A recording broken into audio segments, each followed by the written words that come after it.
Warhorse Chapter 11. And all was to stay well, for a time at least. For the war suddenly moved away from us that spring. We knew it was not over, for we could still hear distant thunder of the guns, and the troops came marching through the farmyard from time to time, up towards the line. But there were fewer wounded now to bring in, and we were needed less and less to pull our ambulance cart back and forth from the trenches. Topthorne and I were put out to graze in the meadow by the pond most days, but the evenings were still cold with the occasional frost, and our Emily would always come to get us in before dark. She did not need to lead us, she had but to call, and we followed. Emily was still weak from her illness, and coughed a great deal as she fussed around us in the stable. From time to time now, she would heave herself up onto my back, and I would walk so gently around the yard and out into the meadow with Topthorne following close behind. She used no reins on me, no saddle, no bits, no spurs, and sat astride me, not as my mistress, but rather as a friend.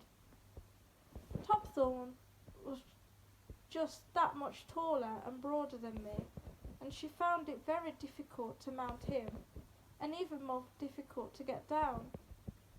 Sometimes she would use me as a stepping stone to Topthorne, but it was a difficult manoeuvre for her, and more than once she fell off in the attempt.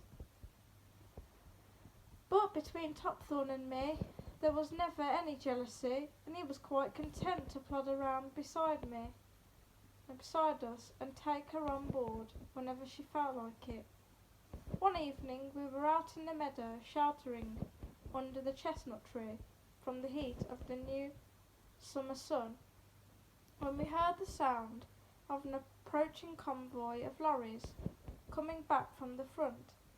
As they came through the farm gate, they called out to us, and we recognised them as the orderlies, nurses and doctors from the field hospital.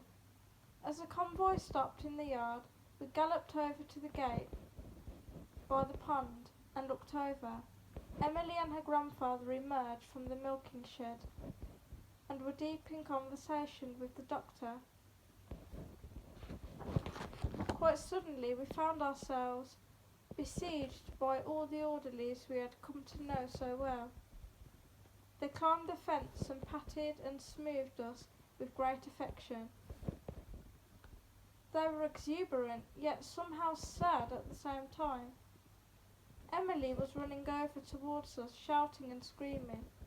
"I knew it would happen," she said. "I knew it. I prayed for it to happen, and it did happen. They don't need you anymore to pull their carts. They're moving the hospital further up along the valley. There's a big battle going on up there, and so they're moving away from us. But they don't want to take you with them. That kind doctor has told Grandpapa that you can both stay. It's a kind of payment for the cart they used and the food they took, and because we looked after you throughout all the winter. He says you can stay and work on the farm until the army needs you again. And they never will, and if they ever did, I'd hide you. We'll never let them take you away, will we, Grandpapa? Never, never." And so, after the long, sad farewells, the convoy moved away up the road in a cloud of dust, and we were left alone and in peace with Emily and her grandfather. The peace was to prove sweet but short-lived.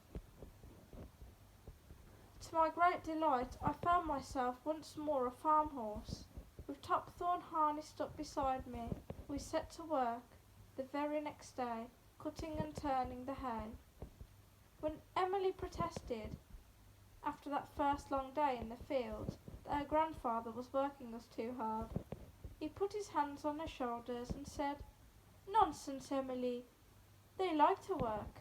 They need to work, and besides, the only way for us to go on living, Emily, is to go on like we did before. The soldiers have gone now, so if we pretend hard enough, then maybe the war will go away altogether. We must live as we have always lived, cutting our hay, picking our apples, and tilling our soil. We cannot live as if there will be no tomorrow. We can live only if we eat, and our food comes from the land. We must work the land if we want to live, and these two must work it with us. They don't mind, they like the work. Look at them, Emily. Do they look unhappy? For Topthorne, the transition from pulling an ambulance cart to pulling a hay turner was not a difficult one, and he adapted easily. And for me, it was a dream I had dreamed many times since I had left the farm in Devon. I was working once more with happy, laughing people around me who cared for me. We pulled with a will that harvest, Topthorne and I, hauling in the heavy hay wagons to the barns where Emily and her grandfather would unload. And Emily continued to watch over us lovingly. Every scratch and bruise was tended to at once, and her grandfather was never allowed to work us for too long, however much he argued. But the return to the peaceful life of a farm horse could not last long, not in the middle of that war. The hay was almost all gathered in when the soldiers came back again one evening. We were in our stables when we heard the sound of approaching hoofbeats and the rumbling of wheels on the cobblestones as the column came trotting into the yard. The horses, 6 at a time, were yoked to great heavy guns, and they stood in their traces, puffing and blowing with exertion. Each pair was ridden by men whose faces were severe and hard under their grey caps. I noticed at once that these were not the gentle orderlies that had left us only a few short weeks before. Their faces were strange and harsh, and there was a new alarm and urgency in their eyes. Few of them seemed to laugh or even smile. These were a different breed of men from those we had seen before. Only one old soldier who drove the ammunition cart came over to stroke us and spoke kindly to little Emily. After a brief consultation with Emily's grandfather, the artillery troop bivouacked in our meadow that night, watering the horses in our pond. Topthorne and I were excited by the arrival of new horses and spent all evening with our heads over the stable door, neighing to them, but most of them seemed too tired to reply. Emily came to tell us about the soldiers that evening, and we could see she was worried, for she would talk only a whisper. "Grandpapa doesn't like them here," she said. "He doesn't trust the officer. Says he's got eyes like a wasp, and you can't trust a wasp. But they'll be gone in the morning. Then we'll be on our own again." Early that next morning, as the dark of night left the sky, a visitor came to our stables. It was a pale, thin man in dusty uniform who peered over the door to inspect us. Gmail, now, Mandy, under heavy lead, cast cab S. He had eyes Sierra. that stood out of his face in a permanent stare, and he wore a pair of wire-framed spectacles through which he watched us intently, nodding as he did so. He stood a few minutes and then left. By full light, the artillery troop was drawn up in the yard and ready to move. There was a loud and incessant knocking on the farmhouse door, and and we saw Emily and her grandfather come out into the yard, still dressed in their night clothes. "Your horses, monsieur," the bespectacled officer announced boldly. "I shall be taking your horses with us. I have one team with only 4 horses, and I need 2 more. They look fine, strong animals, and they will learn quickly. We will be taking them with us."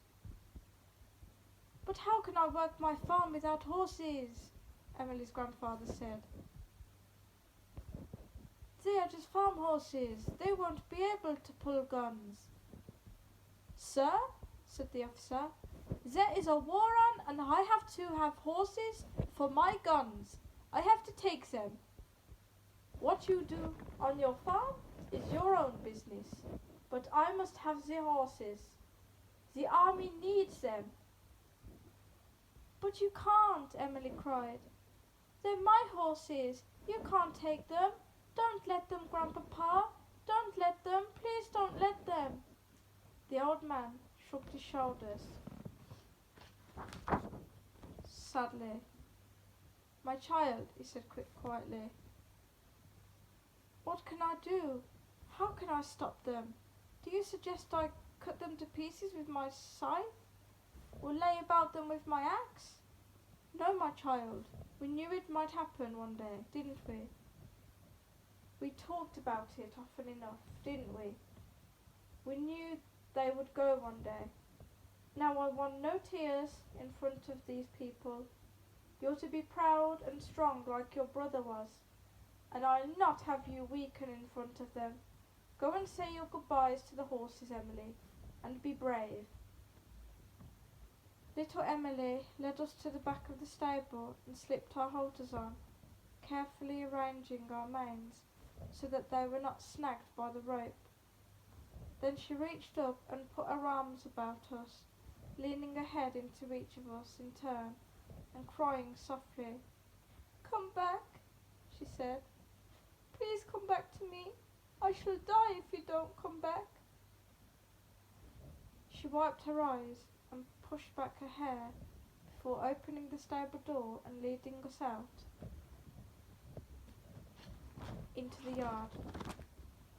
She walked us directly towards the officer and handed over the reins. "I want them back," she said, her voice strong now, almost fierce. "I'm just lending them to you. They are my horses. They belong here. Feed them well and look after them and make sure you bring them back." And she walked past her grandfather and into the house without even turning round. As we left the farm, hauled unwillingly along behind the ammunition cart, I turned and saw Emily's grandfather still standing in the yard. He was smiling and waving at us through his tears. Then the rope jerked my neck violently around and jolted me into a trot, and I recalled the time once before when I had been roped up to a cart and dragged away against my will. But at least this time I had my top thorn with me.